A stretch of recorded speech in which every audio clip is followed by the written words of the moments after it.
What would your advice be then to SMEs in spotting those dodgy agencies over finding sort of one that's worthwhile? Because I guess if that's your first experience, it's hard to know, isn't it? Absolutely, yeah.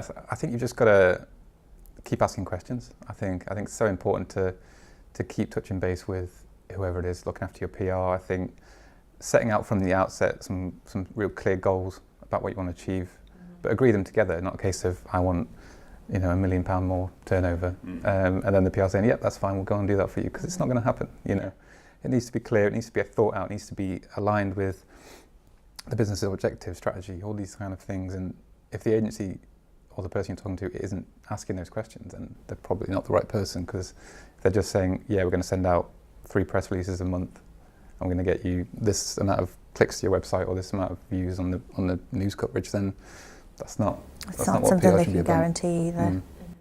And I think ask to speak to some of their clients. If an agency is good at what they do, they wouldn't mind you speaking to people for those testimonials, not just what's printed on the website or in a beautiful pamphlet. Like, speak to businesses that are similar to yours.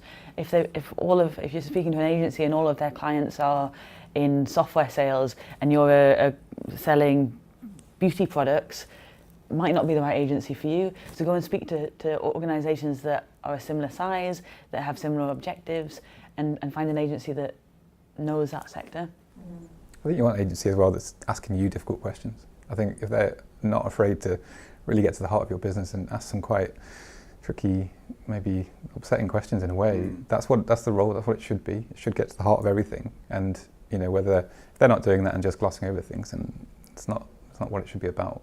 I think as long as the SME itself are happy to hear those kind of questions and happy to actually have an honest look at themselves, then that's how the relationship will grow and be what it should be. But if those tricky questions aren't being asked, then it's not right.